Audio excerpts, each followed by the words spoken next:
Abondante grâce à tous. La lettre pour Joab, dont tel est le thème que nous a donné aujourd'hui le Saint-Esprit. Joab, c'est le fils de Tseruja, qui est donc la sœur du roi David. Donc c'est le neveu du pasteur. C'est également le commandant de l'armée. Il est aussi l'envoyé du roi. Bref, c'est l'homme de destruction.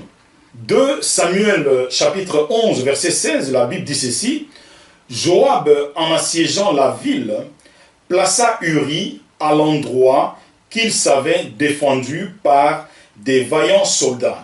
Donc Uri, nous voyons ici, était bel et bien mort suite à la lettre qu'écrivit le roi David pour Joab. Donc disons ceci: placez Uri au plus fort du combat et retirez-vous de lui afin qu'il soit frappé et qu'il meure. Donc nous voyons ici, seul le roi David et Joab étaient au courant, connaissaient le secret de la perte, de la disparition ou de l'anéantissement de Uri, donc un père de famille, un homme marié. Vous savez qu'il n'y a rien de nouveau sous le soleil, comme la Bible le dit. Donc beaucoup de gens aujourd'hui privent des familles entières de joie à cause des lettres, à cause des SMS, à cause de l'Internet, à cause de tout ce que nous pouvons imaginer. Donc, Joab, c'était le bras droit du pasteur, du prophète, du roi, du sacrificateur David. Il connaissait bien les faiblesses de son maître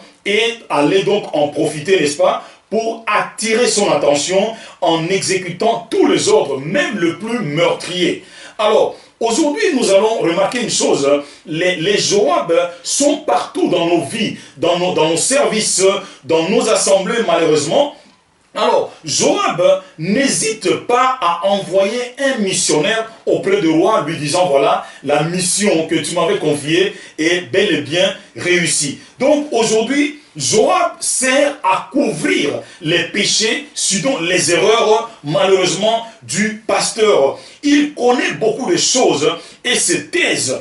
Ils vivent sous une menace de culpabilité. Donc là, nous sommes en train de généraliser. Donc nous les appelons les Joab. Les Joab ne disent jamais à leur maître: pourquoi donc as-tu méprisé la parole de Dieu en faisant ce qui est mal à ses yeux? Alors, les Joab jurent fidélité à leur maître, même si le bateau est en train de chavirer ou de couler, si vous voulez bien. Alors, les Joab, vous allez remarquer une chose: ils aiment à plier à tout moment et inutilement.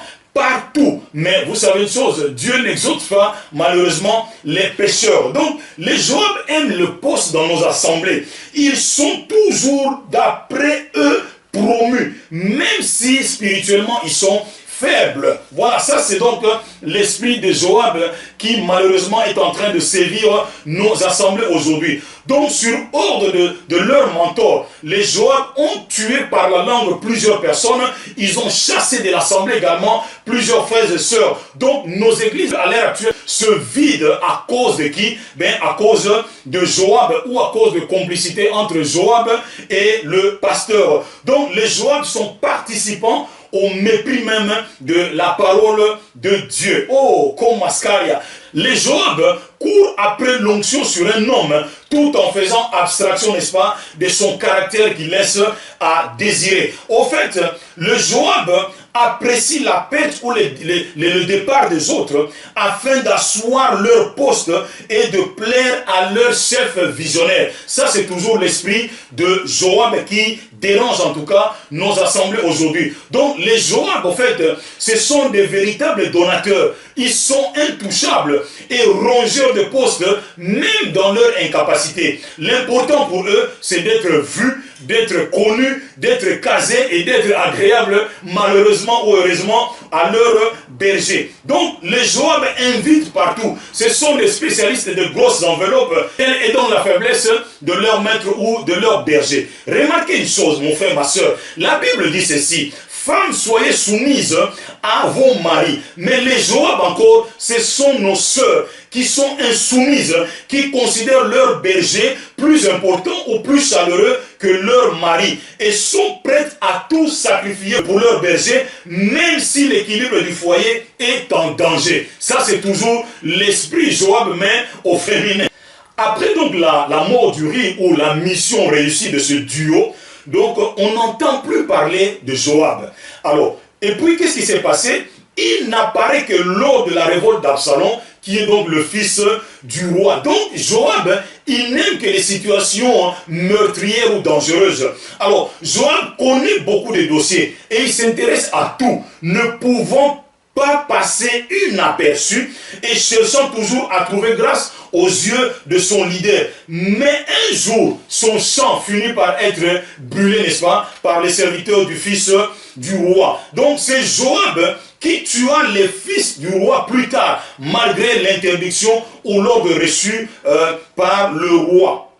Alors, fais attention mon frère, ma soeur, la victoire un jour peut aussi être changée en deuil pour tout un peuple. Pourquoi je le dis? Alors, remarquez une chose, dans 2 Samuel chapitre 19 au verset 6, non content de ce que le roi pleure son fils, Joab vient avec des paroles succulentes, lâchant ceci auprès du roi, il dit, tu aimes ceux qui te haïssent et tu hais ceux qui t'aiment. Ça, ce sont les paroles flatteuses de Joab. Et Joab donc a eu, c'est un fin tacticien, ok?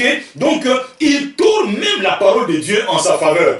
Alors, en fin de compte, il y a ceci, 1 roi chapitre 2, au verset 1er, David approchait du moment de sa mort, ok, donnant un ordre à son successeur, donc son fils Salomon. Il dit ceci, tu sais ce que m'a fait Joab, tu ne laisseras pas ses cheveux blancs descendre en paix dans le séjour de mort. Donc, voyez maintenant, le roi s'attaque maintenant à son collaborateur.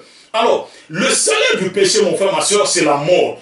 Tel était donc le sort réservé au bourreau, à l'intouchable, qui était donc Joab, qui ne cessait de couvrir les fautes ou les erreurs du leader. Alors, tu es peut-être dans un tel cas, tu te sens intouchable, tu te vois au-dessus de tout le monde. Fais très attention, mon frère, ma soeur. Ne te prends pas pour le protégé du roi ou du pasteur ou du berger. Ok? Ne te considère pas comme le bien-aimé. D'autres sont passés avant toi. Arrête d'être l'esclave d'un système autoritaire en perte de vitesse. Ne continue plus à frapper les hommes plus justes et plus meilleurs que toi. Fais très attention, mon frère, ma soeur. Celui qui tue par l'épée périra aussi par l'épée, comme la Bible le dit. Alors, ceux qui ont procédé de la sorte avant toi se sont écrasés. Ils se sont rompus et furent remplacés sans remise et reprise par d'autres personnes. Alors, tu dois faire très attention, mon frère, ma soeur. Alors, Joab a vu verser le sang de l'innocent Uri. Et à cause de son influence, il s'est permis de tuer encore 2 justes dont le sang retombera un jour sur lui. Et la Bible nous dit, même jusqu'à nos jours aujourd'hui, ce sang-là est tombé sur la tête des descendants de Joab. Ok? Alors, il y a un seul conseil que nous pouvons vous donner à vous qui vous considérez comme le Joab aujourd'hui. Retirez-vous seulement de ces choses-là ou arrêtez ces partenariats nauséabonds et sanguinaires. Ok? Sinon, comme Joab, il finira, donc le leader finira par t'éliminer aussi. Il est vrai que David aime ou aimait ceux qui le haïssaient. C'est l'amour inconditionnel. C'est l'amour divin. Ok, David signifie tout simplement le bien-aimé. Et cette nature aujourd'hui, la Bible nous dit, a été répandue dans nous les chrétiens par le Saint-Esprit. Alors nous allons terminer en disant tout simplement ceci. Jésus l'a démontré en disant dans Matthieu 5, 44, il a dit, aimez vos ennemis. Bénissez ceux qui vous maudissent. Faites du bien à ceux qui vous haïssent. Et priez même pour ceux qui vous maltraitent et qui vous persécutent. Voilà, mon frère, ma soeur, le message que nous a inspiré aujourd'hui le Saint-Esprit.